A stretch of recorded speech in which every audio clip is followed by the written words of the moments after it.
दर्शकों, आपने कभी इस बारे में सोचा है कि जिंदगी हमें सुख के साथ दुख भोगने को क्यों देती है? क्योंकि दुख में आप ज्यादा मेहनत करना सीख जाते हैं, जो कि सुख भोगने के लिए उचित होती है। इसलिए जिंदगी में जो भी सुख दुख मिले उसे खुशी से अपना लो और जिंदगी के साथ आगे बढ़ना सीख जाओ। जो होता है वह अच्छे के लिए ही होता है, इसलिए किसी भी बात की चिंता मत करो। तो चलिए इस समझने के लिए हम बिना देर किए चलिए उन कहानियों की शुरुआत करते हैं। पहली कहानी। दोस्तों, बात बहुत समय पहले की बात है। एक निर्धन व्यक्ति राजा के महल में माली का काम करता था। उसने राजमहल के बाग में कई प्रकार के फलों के पेड़ लगाए थे। जो फल पक जाते वो तोड़कर राजा के सामने प्रस्तुत कर देता।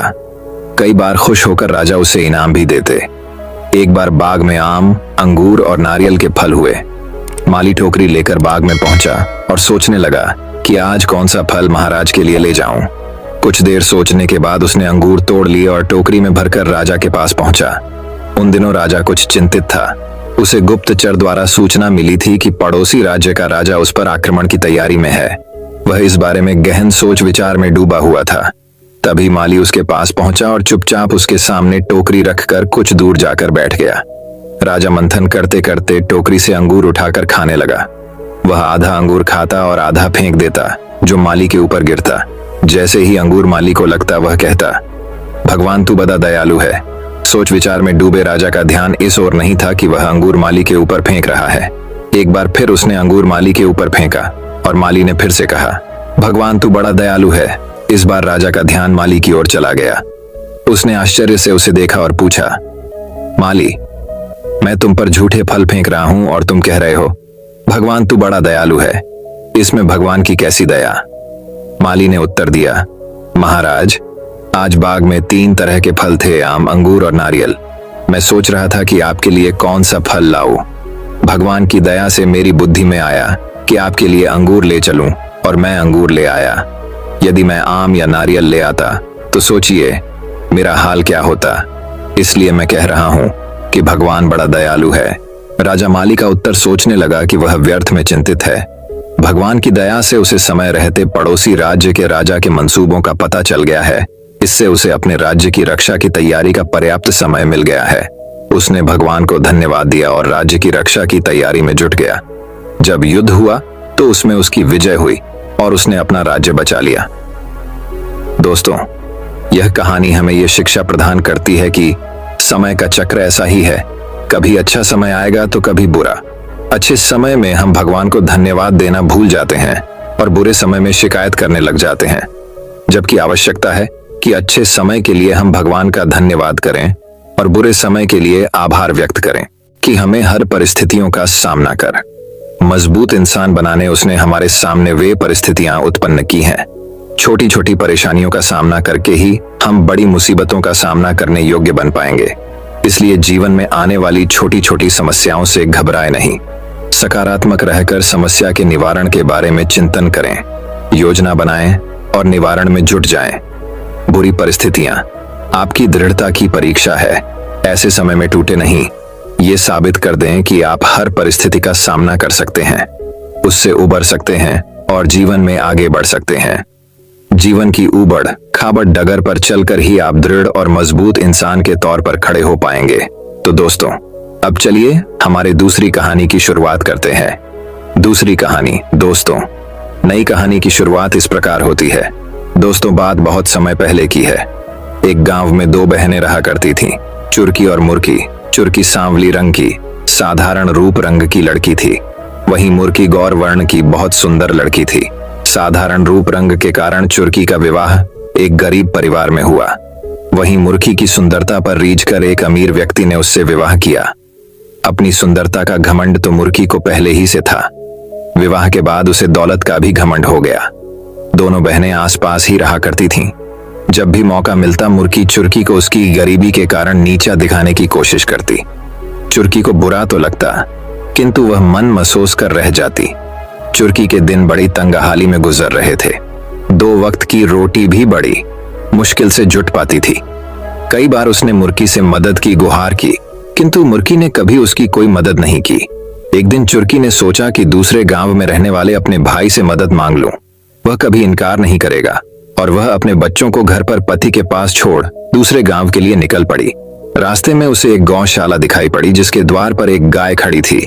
चुरकी को देखकर गाय बोली, बेटी जरा मेरी गौशाला साफ कर दे, बैठने की भी जगह नहीं है। चुरकी ने देखा कि पूरी गौशाला गोबर से भरी हुई है। उसने गौशाला साफ कर दी। गाय ने उसका धन्यवाद किया और वापस आते समय मिलकर जाने की बात कही। चुरकी आगे बढ़ गई। कुछ दूर जाने के बाद उसे बेर का पेड़ दिखाई पड़ा। वह पेड़ के पास से गुजरी तो बेर के पेड़ ने कहा, बहन नीचे बहुत सारे कांटे बिखरे हुए हैं, जरा साफ कर दो। चुरकी ने बिना देर के बेर के पेड़ के नीचे से सारे कांटे साफ कर दिए। बेर के पेड़ ने उसका धन्यवाद किया और वापस आते समय मिलकर जाने की बात कही। चुरकी आगे बढ़ गई। आगे बढ़ने पर उसे एक बूढ़ी अम्मा दिखाई पड़ी जो सिर पर भारी टोकरी ले जा रही थी। चुरकी ने उससे पूछा, कहाँ जा रही हो अम्मा? गांव तक जा रही हूँ बेटी, बूढ़ी अम्मा ने जवाब दिया। मैं भी गांव जा रही हूँ, लाओ अपनी टोकरी मुझे दे दो, चुरकी ने कहा और बूढ़ी अम्मा के सिर से टोकरी ले ली। दोनों साथ साथ गांव पहुंची। चुरकी ने बूढ़ी अम्मा के घर तक टोकरी छोड़ी और अपने भाई के घर पहुंच गई। मगर उस समय भाई घर पर नहीं था। वह अपनी भाभी से मिली और उसे अपने घर के हालात बताकर मदद की गुहार लगाई। भाभी ने उसे घर से भगा दिया। दुखी होकर वह अपने गांव वापस लौटने लगी। रास्ते में उसी बूढ़ी अम्मा का घर पड़ा। बूढ़ी अम्मा ने उसे अपने घर बुलाया और कुछ खाने को दिया, फिर अपनी टोकरी देकर विदा कर दिया। रास्ते में चुरकी ने टोकरी पर ढका कपड़ा हटाया तो हैरान रह गई। टोकरी सोने चांदी से भरी थी। वह चलते चलते बेर के पेड़ के पास पहुंची। बेर के पेड़ ने उसे रोका और कहा, मेरे तने की खोह में तुम्हारे लिए उपहार है। चुरकी ने खोह में हाथ डाला। वहां उसे हीरे जवाहरात की पोटली मिली। वह बेर के पेड़ का धन्यवाद कर आगे बढ़ गई। चलते चलते वह गौशाला के पास पहुंची। वहां गाय उसका इंतजार कर रही थी। उसने अपने गले में बंधी सोने की घंटी उसे दे दी। चुरकी जब घर पहुंची तो सारी चीजें अपने पति और बच्चों को दिखाई। वे सभी बहुत खुश हुए। उनके दिन फिर गए। वे गांव के अमीर लोगों में शुमार हो गए। ये देखकर मुर्की झलक उड़ गई। एक दिन उसने चुरकी के बच्चों को अपने घर बुलाया और उनसे पूछा कि वे उतने अमीर कैसे बन गए। बच्चों को कुछ पता नहीं था। वे बोले, माँ मामा के घर से उपहार लाई। मुर्की ने सोचा कि जरूर उसके भाई ने चुरकी को उपहार में ढेर सारा रुपया पैसा दिया होगा। उसने भी अपने भाई के घर जाने का फैसला कर लिया। अगले दिन वह भाई के गांव के लिए निकल पड़ी। रास्ते में उसे गौशाला के सामने खड़ी गाय दिखी। गाय ने उससे गौशाला साफ करने का निवेदन किया, जिसे ठुकराकर मुरक्की आगे बढ़ गई। आगे उसे बेर का पेड़ दिखा, जिसने उससे कांटे साफ करने का निवेदन किया, किंतु मुर्की मुंह बनाकर आगे बढ़ गई। गांव के बाहर उसे वही बूढ़ी अम्मा दिखाई पड़ी, जो टोकरी सिर पर रखकर घर जा रही थी। उसने मुर्की से टोकरी घर तक पहुंचाने को कहा, तो मुर्की यह कहकर आगे बढ़ गई कि वह उसकी नौकर नहीं है। वह आखिरकार अपने भाई के घर पहुंची। भाई घर पर ही था। उसने उसका खूब सत्कार किया, मगर बिना कुछ दिए ही उसे वापस भेज दिया। दुखी मन से वह वापस लौटने लगी। रास्ते में उसे प्यास लगी। वह पानी मांगने एक घर में गई। वह उसी बूढ़ी अम्मा का घर था। उसने उसे पानी दिया। पानी पीते ही मुर्की का मुंह कड़वा हो गया। वह वहां से निकल गई। रास्ते में उसे बेर का पेड़ दिखा, तो उसने सोचा कि बेर खाकर अपने मुंह का स्वाद ठीक कर लूं। वह बेर तोड़ने के लिए आगे बढ़ी तो उसके पैर में कांटे चुभ गए। उसके पैर लहूलुहान हो गए। किसी प्रकार चलते हुए वह गाय के गौशाला तक पहुंची। वह दर्द के मारे कराह रही थी। वह वहीं टीले पर बैठने को हुई तो गाय ने उसे सींग मारकर गिरा दिया। उसकी कमर टूट गई। किसी प्रकार वह घर पहुंची और महीनों बिस्तर पर पड़ी रही। उसे अपने बुरे व्यवहार, घमंड और लालच का फल मिल गया था। दोस्तों, यह कहानी हमें ये शिक्षा प्रदान करती है कि कभी घमंड नहीं करना चाहिए और हमेशा दूसरों की सहायता करनी चाहिए। हमें वही फल स्वरूप मिलता है जैसे हमारे कर्म होते हैं। तो दोस्तों, अब चलिए हमारे तीसरी कहानी की शुरुआत करते हैं। तीसरी कहानी, परेशानियों का हल। एक छोटे से गांव में एक बहुत बद्धा जमींदार रहता था, जो कि बहुत आमिर था। गांव का छोटे से छोटा फैसला करने के लिए भी सारे गांव वाले उसी के पास जाते थे और उसी से राय लेते थे। एक बार उस जमींदार की आंखों में किसी तरह का इन्फेक्शन हो गया। उसने गांव के सारे हकीमों से अपना इलाज करवाया, लेकिन उसकी आंखें ठीक नहीं हुई। वो जब भी आंखें खोलता था तो उसे बड़ी तकलीफ हुआ करती थी। फिर कुछ दिनों के बाद वो अपनी आंखों का इलाज करवाने के लिए गांव से बाहर चला गया। बाहर के डॉक्टरों ने उसकी आंखों का चेकअप किया और उस जमींदार से कहा कि आपकी आंखों में एक तरह का इन्फेक्शन हो गया है। आपकी आंखों के सामने हरे कलर के अलावा अगर कोई दूसरा कलर आया तो आपकी आंखें जलने लगेंगी, उसमें तकलीफ होने लगेंगी। जब जमींदार ने यह बात सुनी तो वो डर गया और बहुत ही परेशान रहने लगा। और अब वो जमींदार ज्यादातर अपनी आंखें बंद ही रखने लगा था, क्योंकि उसके आसपास दूसरी चीजें भी थीं जो कि हरे कलर की नहीं थीं। वो जमींदार दिन रात बस इस प्रॉब्लम के सल्यूशन के बारे में ही सोचने लगा था और परेशान रहने लगा था। कई दिन सोचने के बाद उसके दिमाग में एक आइडिया आया। उसने अपने नौकरों को बुलाया और कहा, इस सारे गांव को हरा कलर मारकर हरा कर दो। गांव में जहां जहां भी जाता हूं सारी जगह को हरा कर दो। उस जमींदार के कहने पर सारे गांव को हरा कर दिया गया।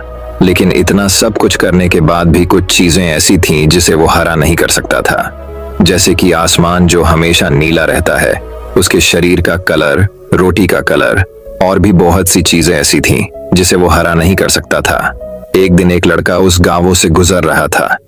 जब उस लड़के ने देखा कि उस गांव में सारी चीजें हरे कलर की है तो उस लड़के ने वहां के कुछ गांव वालों से पूछा, यहाँ सब हरे कलर का क्यों है? तो गांव वालों ने उससे कहा कि हमारे गांव में एक जमींदार हैं जिनके आंखों में इन्फेक्शन हो गया है और वो हरे कलर के अलावा अगर कोई दूसरा कलर देखते हैं तो उनकी आंखें जलने लगती हैं।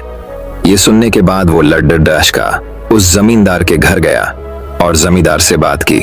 उसने कहा, आपने अपने आंखों की वजह से सारे गांव को हरा कर दिया है। इस प्रॉब्लम का सलूशन तो बहुत ही सिंपल था। आप एक हरे कलर का चश्मा लगा लीजिए जिससे आपको सारी दुनिया हरी दिखेगी। दोस्तों, हमें इस कहानी से ये सीखने को मिलता है, कई बार हमारे प्रॉब्लम का सलूशन बहुत ही छोटा सा और बहुत ही छोटा होता है, लेकिन हम उस प्रॉब्लम के बारे में सोच सोच कर उस प्रॉब्लम को इतना बड़ा कर देते हैं, फिर जहां से कोई सलूशन नजर नहीं आता है। तो दोस्तों, अब चलिए हमारे चौथी कहानी की शुरुआत करते हैं। चौथी कहानी, सही समय। एक बार एक आदमी ने मेंढक को पकड़कर एक बर्तन में डाल दिया। फिर उस आदमी ने बर्तन के अंदर थोड़ा सा पानी डाल दिया। बर्तन इतना बड़ा भी नहीं था कि मेंढक उसे छलांग ना मार सके, लेकिन उस मेंढक ने ऐसा नहीं किया। फिर उस आदमी ने बर्तन को स्टोव पर रख दिया और बर्तन के नीचे आग लगा दी। फिर धीरे धीरे बर्तन के अंदर का पानी गर्म होने लगा। उस बर्तन के अंदर जो मेंढक था वह पानी के टेम्परेचर के हिसाब से खुद को एडजस्ट कर रहा था अपनी एनर्जी से। पानी का टेम्परेचर धीरे धीरे बढ़ने लगा, मतलब कि धीरे धीरे और भी ज्यादा गर्म होने लगा और मेंढक अभी भी अपनी एनर्जी का इस्तेमाल करते हुए टेम्परेचर के हिसाब से अपने बॉडी को एडजस्ट कर रहा था। अब एक समय ऐसा आया कि वह पानी बहुत ही ज्यादा गर्म हो चुका था और मेंढक की सारी एनर्जी भी खत्म हो चुकी थी और अब वह मेंढक चाह के भी बर्तन से बाहर नहीं निकल सकता था और उस बर्तन से छलांग नहीं मार सकता था, क्योंकि उसके अंदर अब उतनी एनर्जी ही नहीं बची थी कि वह छलांग मारकर वह बर्तन से बाहर निकल आए, क्योंकि उसने अपनी सारी एनर्जी शुरुआत में ही पानी के टेम्परेचर के साथ एडजस्ट करने में लगा दी थी और अब उस मेंढक के अंदर कुछ भी एनर्जी नहीं बची थी, जिसकी वजह से वह मेंढक उसी पानी में ही मर गया। इस कहानी से हमें यह सीख मिलती है कि अगर वह मेंढक चाहता तो शुरुआत में ही छलांग मारकर उस बर्तन से बाहर आ सकता था, क्योंकि बर्तन ज्यादा बाद भी नहीं था, लेकिन उसने ऐसा नहीं किया। उसने अपनी सारी एनर्जी एक ही जगह पर लगा दी थी, पानी के टेम्परेचर के साथ खुद को एडजस्ट करने में।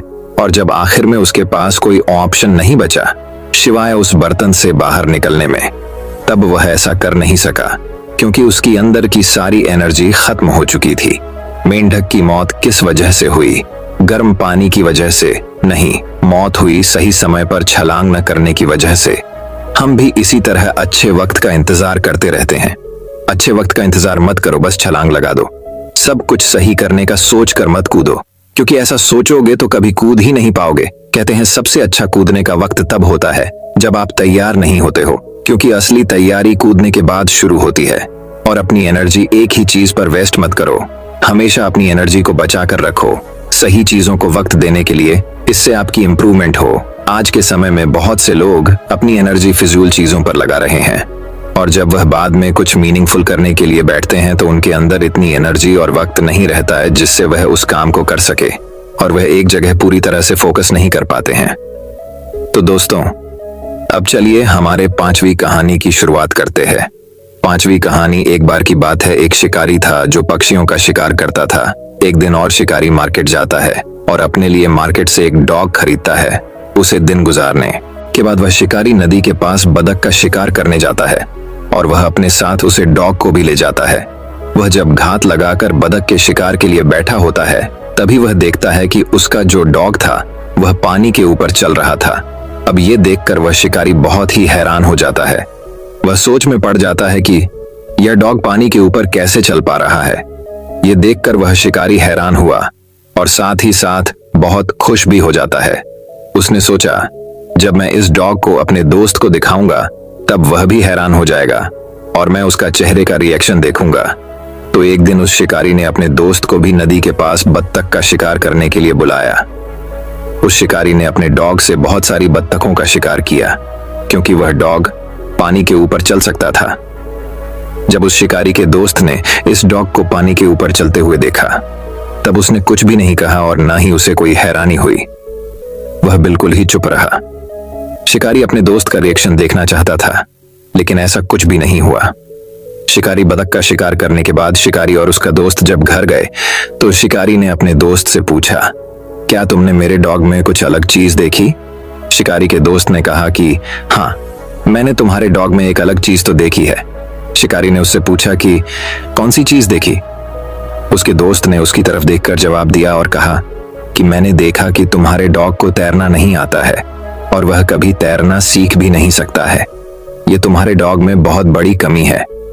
इस कहानी से मैं बहुत बड़ी सीख मिलती है और वह यह है कि आप इस दुनिया में कुछ भी कर लो, कितना भी बेहतर कर लो, कितना भी अलग कर लो, लेकिन लोग कोई ना कोई कमी तो निकाल ही लेते हैं। इतिहास में बहुत से ऐसे महान लोग गुजरे हैं जिन्होंने बहुत अलग और बहुत बेहतर काम किया है, लेकिन आज भी कुछ लोग उन्हें गालियां देते हैं और उनमें कमियां निकालते हैं। तो लोगों की बातों पर ज्यादा ध्यान मत दो, क्योंकि आप उनको कितना भी बेहतर खाना पकाकर खिला दो, वह अलग से नमक जरूर मांगेंगे और खाने के बाद भी उस खाने में 100 तरह की खामियों और कमी निकलेंगे। जरूर, अगर आपको जिंदगी में आगे बढ़ना है तो यह मत देखो कि लोग क्या कहते हैं। अगर आप सबकी सुनने लगोगे तो फिर आप अपनी कब सुनोगे? तो अगर आप इस कहानी को और भी लोगों तक पहुंचाना चाहते हैं तो इस स्टोरी को दूसरे लोगों तक शेयर करिए। अगर आपको इससे कुछ सीखने को मिला हो तो हमें कमेंट में जरूर बताइए। तो दोस्तों, अब चलिए हमारे छठी कहानी की शुरुआत करते हैं। छठी कहानी। एक वक्त की बात है। एक बार एक स्कूल में नए सर आए हुए थे। वह सर किसी भी चीज को बहुत ही इंटरेस्टिंग तरीके से पढ़ाते और समझते थे। तो एक बार वह सर क्लास के अंदर आते हैं। वह क्लास स्टूडेंट से पूरी भरी हुई थी। सर के हाथ में एक बड़ा सा जार था। उस जार को देखकर स्टूडेंट्स को कुछ समझ नहीं आया। सर ने उस जार को एक टेबल पर रख दिया और अपने बैग से कुछ बड़े पत्थरों को निकाला और उन पत्थरों को उस बड़े से जार के अंदर डालना शुरू कर दिया। उन्होंने उस जार के ऊपर तक उन पत्थरों को डाल दिया था। अब उस जार के अंदर एक भी पत्थर नहीं जा सकता था। फिर सर ने सारी स्टूडेंट की तरफ देखकर उनसे पूछा कि क्या यह जार पूरा भर चुका है? सारे बच्चों ने सर की तरफ देखकर कहा, हाँ, यह जार पूरा भर चुका है। बच्चों का यह जवाब सुनने के बाद सर ने अपने बैग से कुछ छोटे छोटे कंकरियों को निकाला और उस जार के अंदर उन छोटे कंकरियों को डालने लगे। वो एक हाथ से जार में कंकरियों को डाल रहे थे और एक हाथ से जार को हिला रहे थे ताकि कंकरियां उस जार के अंदर अपनी जगह बना लें। अब उस जार के अंदर बड़े पत्थरों के बीच में जो गैप था, छोटे कंकरियों ने गैप के अंदर जगह बना ली थी। सर ने उन छोटे कंकारियों को भी जार के ऊपर तक भर दिया और फिर से सारी स्टूडेंट की तरफ देखकर कहा, क्या अब ये जार पूरी तरह से भर चुका है? इस बार सभी स्टूडेंट्स खामोश थे और बोलने के लिए हिचकिचा रहे थे, लेकिन फिर भी कुछ स्टूडेंट्स ने हाँ में जवाब दिया और सर की तरफ देखकर कहा, यस सर, ये जार अब भर चुका है। तभी सर ने इस बार अपने बैग से एक डिब्बा निकाल जिसमें रेत भरी हुई थी और फिर उस जार को रेत से भरने लगे। फिर रेत जार के छोटे छोटे गैप में जाकर बैठ गई जो कंकर और पत्थरों के बीच में थी। सर ने रेत को भी जहर के ऊपर तक भर दिया और फिर से स्टूडेंट से पूछा, अब क्या ये जार भर चुका है? तभी एक स्टूडेंट खड़ा हुआ और उसने सर से कहा, नहीं सर, उस जार को एक बार हिलाओ। फिर सर ने उस जार को हिलाया। हिलाने के बाद जार में रेत थोड़ा सा नीचे को फिसल गई। सर ने जार के ऊपर फिर से रेत डाल दी और उसे ऊपर तक भर दिया। सर ने उस लड़के की तरफ देखकर कहा, क्या अब यह जार भर चुका है? इस बार सभी स्टूडेंट्स जार को देखकर संतुष्ट हो गए और सभी ने हाँ कहा। तभी सर ने अपने बैग से पानी की एक बोतल निकाली और पानी को उस जार के अंदर डालने लगे। पानी भी उस जार के अंदर जाता जा रहा था और सारे स्टूडेंट हैरानी से ये देख रहे थे। सर जार में पानी तब तक डालते रहे जब तक पानी जार से बाहर गिरने नहीं लगा। सारे स्टूडेंट यह देखकर खामोश थे। तभी सर ने समझने वाले अंदाज में सारे स्टूडेंट की तरफ देखकर कहा, इन सारी चीजों से भरा यह जार हमारी जिंदगी की तरह है, और ये जो बड़े पत्थर है जो मैंने इस जार में सबसे पहले डाले थे वो हमारी जिंदगी की इंपॉर्टेंट चीजों की तरह है, जैसे कि हमारी फैमिली, हमारे दोस्त, हमारी हेल्थ।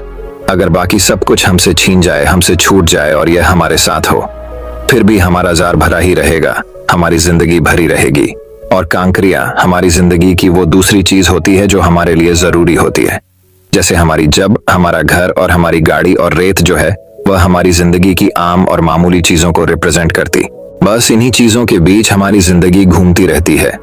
लेकिन अगर उस जार में हम रेत या कंकर को पहले डाल दें, तब जार में उन पत्थरों के लिए जगह नहीं बचेंगे। लेकिन जब मैंने पहले उन पत्थरों को उस जार में डाला, तब कंकरियां और रेत भी उस जार में आराम से समा गए। यही चीज हमारी जिंदगी पर भी अप्लाई होती है। हमारी जिंदगी में भी हमें पहले अपनी फैमिली, हेल्थ और अपने पैशन को इंपॉर्टेंस देनी चाहिए, बाद में बाकी चीजों को। अगर आप अपना सारा टाइम, अपनी सारी एनर्जी मामूली और अनइम्पॉर्टेंट चीजों पर बर्बाद कर दोगे, तो आपके पास इंपॉर्टेंट चीजों के लिए टाइम ही नहीं बचेगा। अपनी फैमिली के लिए, अपनी हेल्थ के लिए, अपनी प्रोडक्टिविटी के लिए आपके पास टाइम ही नहीं होगा। अगर आप चीजों को प्रायोरिटी नहीं करोगे तो आपकी जिंदगी की इंपॉर्टेंट चीजें अधूरी रह जाएगी। इसीलिए जार के अंदर पहले पत्थरों को रखो, कंकर और रेत जैसे मामूली कामों को उनकी जगह मत लेने दो। तो दोस्तों, अब चलिए हमारे 7वीं कहानी की शुरुआत करते हैं। 7वीं कहानी। एक बार एक वैज्ञानिक ने एक टिड्डे को पकड़ा और उसे अपनी आवाज पर छलांग लगाना सिखाया। वह टिड्डे से कहता कि कूदो, और वह आवाज सुनकर वह जोर से छलांग लगता। और वह वैज्ञानिक था तो प्रयोग करना तो बनता ही था। उन्होंने टिड्डे के छलांग पर प्रयोग किया। वैज्ञानिक ने उसकी एक टांग तोड़ दी और फिर बोला, कूदो। अब टिड्डे की छलांग की दूरी कम हो गई। वैज्ञानिक ने अब उसकी दूसरी टांग भी तोड़ दी और फिर बोल, कूदो। फिर क्या होना था? टिड्डे की छलांग और कम हो गई। फिर उसने उसकी तीसरी टांग भी तोड़ दी। फिर छलांग की दूरी और कम हो गई। एक एक करके बेचारे टिड्डे की सारी टांग तोड़ दी गई। अब आखिरी टांग टूटने पर जब उसे कहा गया कूदो, तो वह हल भी नहीं पाया। अब वैज्ञानिक ने अपना निष्कर्ष अपनी डायरी में लिखा। जानते हो उसने क्या लिखा? जब टिड्डे की एक टांग तोड़ी गई तो वह थोड़ा बहरा हो गया। जब उसकी दूसरी टांग तोड़ी गई तब वह और बहरा हो गया। हर टांग टूटने के साथ वह और बहरा होता गया, और सारी टांग टूटने के बाद वह पूरा बहरा हो गया। जोर जोर से चिल्लाने का भी उसे पर कोई असर ना हुआ। वह तो अपनी जगह से हिला तक नहीं। छलांग लगाना तो दूर की बात थी। इस कहानी को सुनकर आप सभी को ऐसा ही लग रहा है ना कि क्या मूर्ख वैज्ञानिक था, कि कितनी सीधी सी बात इसको समझ में ही नहीं आई। आप में से कुछ लोग ये भी सोच रहे होंगे कि ये तो एक छोटे बच्चों को भी पता है कि टिड्डे की छलांग उसकी टांग टूटने की वजह से कम होती जा रही थी, ना कि वह बहरा हो गया था। पर दोस्तों, हम सभी जीवन में कई बार ऐसे ही मूर्ख बन जाते हैं। कई बार जीवन में दो घटनाएं एक साथ ऐसे घटती है कि उनका एक दूसरे से कोई संबंध होता ही नहीं, फिर भी ऐसा लगता है कि गहरा संबंध है। कभी कभी दिखाता कुछ और है, हमें समझ कुछ और आता है, और वास्तव में होता कुछ और है। इसीलिए अगर आपको पछताना नहीं है तो अपनी लाइफ में जल्दबाजी में कोई फैसला ना ले। हमेशा समझ बूझ का इस्तेमाल करें, सावधानी बरतें, नतीजा सोच समझ कर ही निकालें। तो दोस्तों, अब चलिए हमारे 8वीं कहानी की शुरुआत करते हैं। 8वीं कहानी। यह कहानी है एक लड़के की जिसको शक्कर खाने की बुरी आदत थी। बस दिन रात शक्कर ही खाया करता था, और उसके शक्कर खाने के वजह से उसकी माँ बहुत परेशान रहती, क्योंकि कोई चीज अगर ज्यादा भी हो जाए तो उसके भी साइड इफेक्ट होते हैं। तो इस बात को लेकर उसकी माँ परेशान रहती थी और उस लड़के को बार बार शक्कर खाने के लिए मना करती थी। लेकिन वह लड़का अपनी माँ की बात नहीं सुनता था। तो उसी गांव में एक बाबा जी रहते थे जिनको लड़का बहुत मानता था और उनकी हर एक बात मानता था।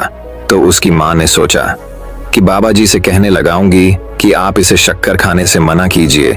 उसने अपने बेटे को बाबा जी के पास लेकर गई।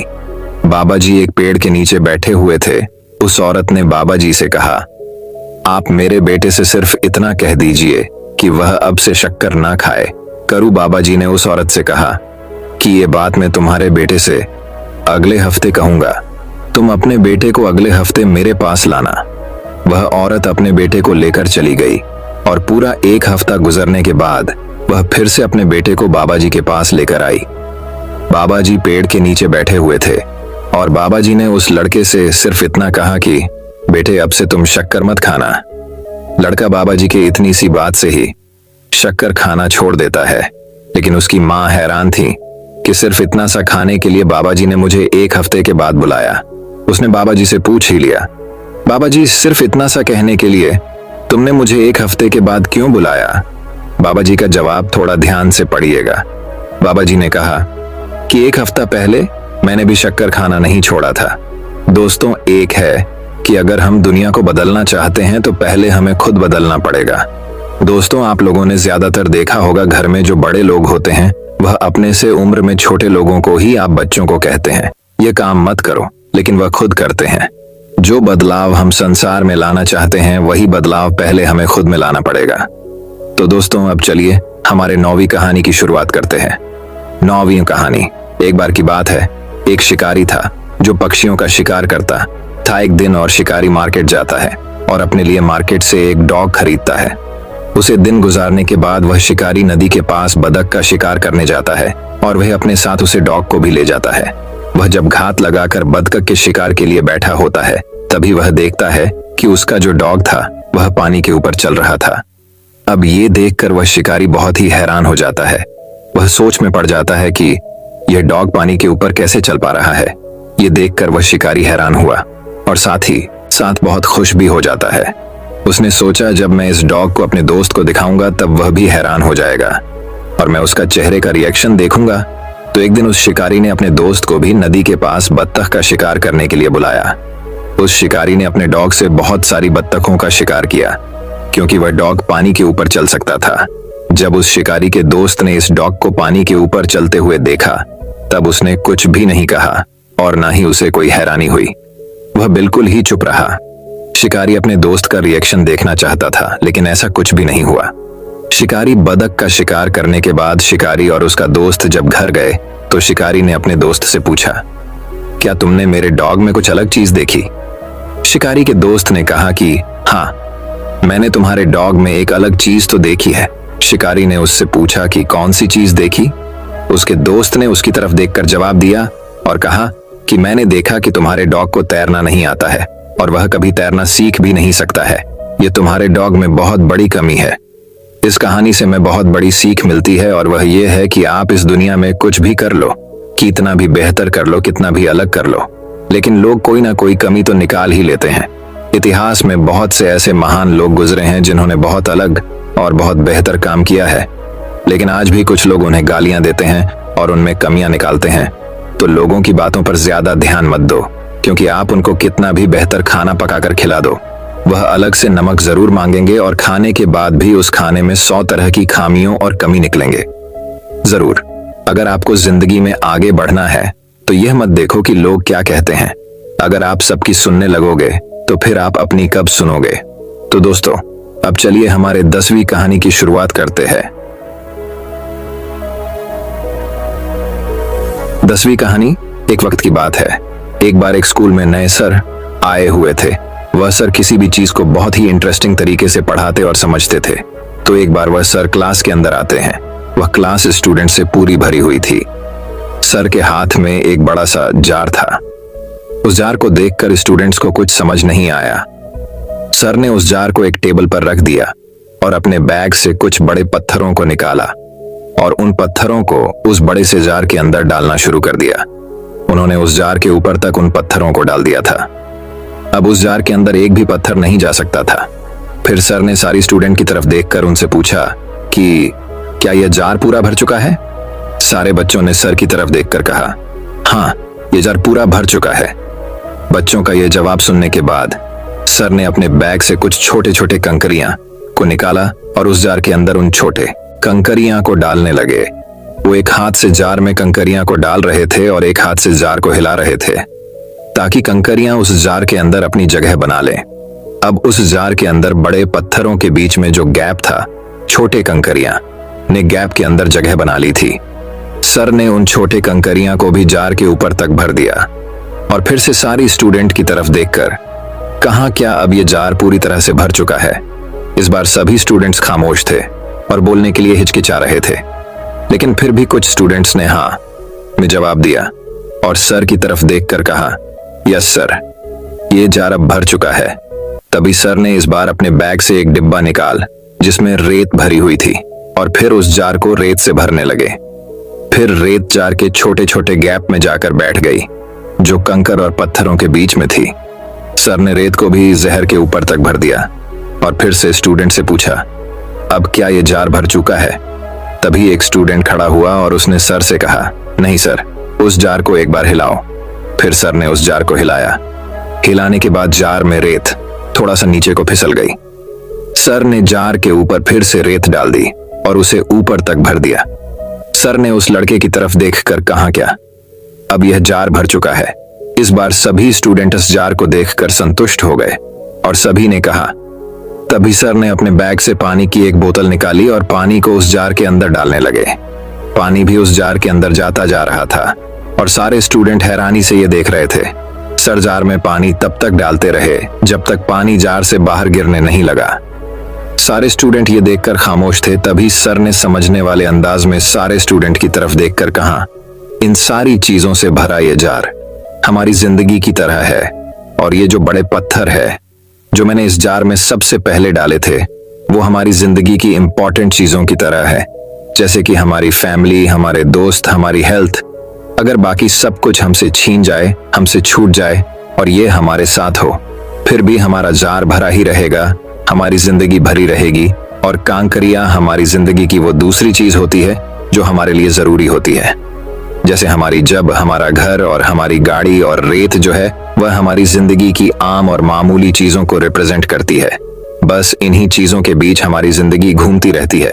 लेकिन अगर उस जार में हम रेत या कंकर को पहले डाल दें, तब जार में उन पत्थरों के लिए जगह नहीं बचेंगे। लेकिन जब मैंने पहले उन पत्थरों को उस जार में डाला, तब कंकरियां और रेत भी उस जार में आराम से समा गए। दोस्तों, मैं उम्मीद करता हूं कि यह कहानी सुनने से आपके जीवन में अच्छे बदलाव आए होंगे। आपको इस वीडियो से क्या सीखने मिला ये कमेंट करके जरूर बताएं और अपने परिवार, दोस्तों या आपके करीबी इंसान के साथ ये कहानी शेयर करके उन्हें भी इस ज्ञान से परिचित करवाएं। बाकी अगर आपको ये वीडियो दिल से अच्छी लगी हो तभी इस वीडियो को लाइक कर देना और आपने अब तक इस चैनल को सब्सक्राइब ना किया हो तो चैनल को सब्सक्राइब भी जरूर कर देना। आपका हर दिन शुभ हो और खुशियों से आपका जीवन भरा रहे। धन्यवाद। नमो बुद्धाय।